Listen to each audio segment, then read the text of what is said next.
Hello, and on the gaming table today, we are taking a look at painting Dark Elf Spearmen. Now, these Spearmen are for Warmaster Revolution.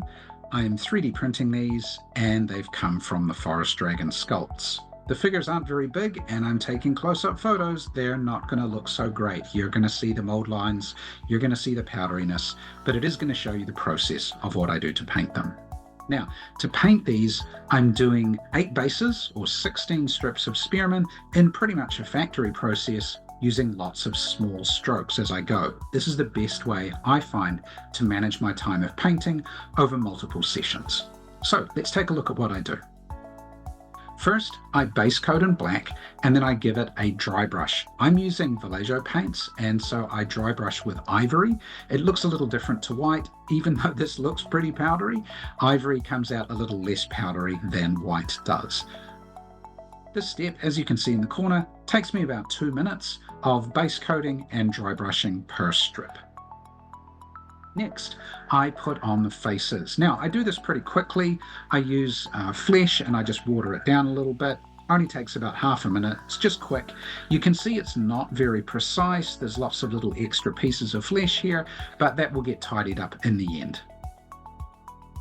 Next, I do some dry brushing of the metal. Really here, I'm focusing on things like the chainmail. I'm focusing on the shoulder pads and the back. I'm not worrying about the helmet and the spear at the moment. Those will come later on. So for now, I'm just hitting all these pieces of body metal, and that takes me about 1 minute per strip. Then I start going into color, and you can see here, I start with a little bit of purple on the skirt at the bottom, and then I carry that round to the back. And this is just using the edge of the brush. I'm not picking these out vertically like this. I'm just swiping the edge of the brush across the figure like that. And so it's pretty fast. To do both of those pieces of purple takes about 1 minute per strip. Then I go through and I do the cape or the cloak. For that piece there, I'm using slightly more watered down paint, and you can see I've got a little bit more of the highlight coming through from the dry brush of ivory that I did earlier. Again, at this stage, you can see things like the mold lines, but okay, that's just the way it is. Now, this is the stage that takes me the longest. What I do is I put a nice pale blue kind of piping or trim around the edge of the metal here. And so I do that on the front, and I do it on the back, and I also do just on the edge of the arms here as well. Now that stage takes a little bit longer. I'm using a 00 brush. It takes a little bit of time to get that done. It takes about 3 minutes to keep it tidy as I go through. Then the next stage, I painted the hands here. I don't always do this. Sometimes I leave the hands as if they're in a glove, kind of in the gray or the pale ivory color that came out from the dry brush, but in this case I decided to paint the hands. I did the hands here and also from the front. Took about 1 minute per strip. Then the next stage after that was to paint the spear haft. So I just paint the bottom really, although I do touch around the hand up here where maybe some flesh got on the spear, and so to do that piece takes about 1 minute. And at the same time, I'm just going around and touching up these little pieces here, these little bags that they have on the sides.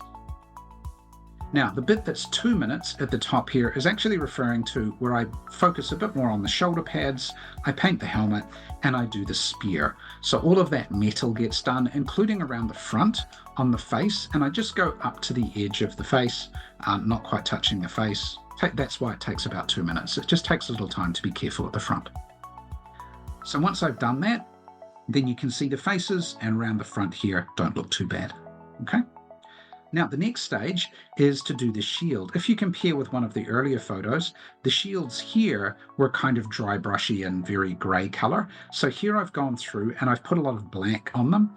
I've painted all around the shield, all of this piece, all up here on the top, down the side as much as I can, but I'm using quite a watered down black, and so it flows into the corners, and I don't try and be too precise. You can see there's a little bit of uncovered area here or a little bit here. I don't mind that. You're not going to notice from a distance away, and actually there's one more stage I'll do later where that kind of comes back. But what I am trying to preserve is I'm trying to preserve the rune. I don't want to cover that in black. I want to leave it in that ivory that I have it already. Then the next stage is going through and giving it some gold. I do the shoulders here, as well as around the front. I do the front of the shield or the face of the shield here, okay? And also I do the crest. Now the crest, I did gold here, but sometimes I do that a different color if I want to distinguish the units. The crest could be red, could be green, could be blue. I just pick a color that I want that unit to be. In this case, I did them all gold. Now we're almost up to the last stages. Here I'm doing a little bit of sepia, just a wash on the hands, on the face, maybe in a couple of other little places. I also usually do, for example, the gold shoulder plates as well. That only takes half a minute. It's very, very quick, but I find it just accentuates the highlights a little bit and just makes it look a little nicer. And then finally, the last thing I do is I just take ivory and I give it a really quick dry brush, very, very light, and it just catches the edges of the shields, the edges of the hands, things like this. And on the back, I focus on catching the edges of the cloaks and things like this. This just gives it a little more definition. It doesn't look so much on these particular spearmen, but when I look at the command characters and things like that, you can see the cloaks come up quite nice, maybe the banners, things like this. If we look at the front, you know, it's catching these little pieces on the banners. Those are the sorts of things I want to do. Okay. To do the flag here, I just did that by carefully going around with a 00 brush, just touching it with ivory, and that gave me the finish I want there. Okay, so if we look at all of the stages, let's add up the time for each piece. So for the black base coat, call it a minute. I'm using an airbrush. Then for the ivory dry brush, again, call it a minute for one strip. Then the face, half a minute. The metal dry brush on the chain, about 1 minute. The purple skirt and the cape, about 2 minutes. Remember, I did that in 2 stages, so let's call it 1 minute each. The pale blue trim, that's the longest stage, about 3 minutes per strip. Then the hands and the grey spear haft, so they're about 1 minute each. The metal helmet and the spear, maybe 2 minutes. I'm not sure, probably not that much time. It's just touching around those areas. The black shield takes just a touch longer. I'm just being careful with that rune, so let's call it 2 minutes. The gold trim, again, maybe 2 minutes. Maybe it's less than that, but not that long. Sepia wash, really quick. I'm just doing the faces and the hands, basically, half a minute. And then a really quick ivory dry brush at the end, maybe half a minute for your regular stand. A little bit more for those command strips, perhaps.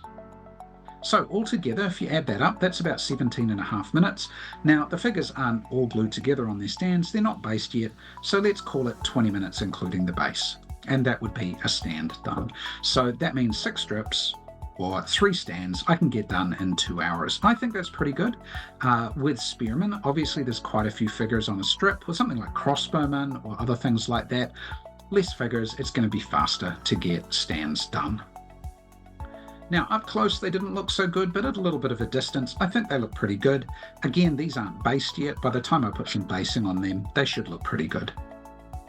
So I hope that's been interesting about how I go through and paint my Dark Elf Spearmen.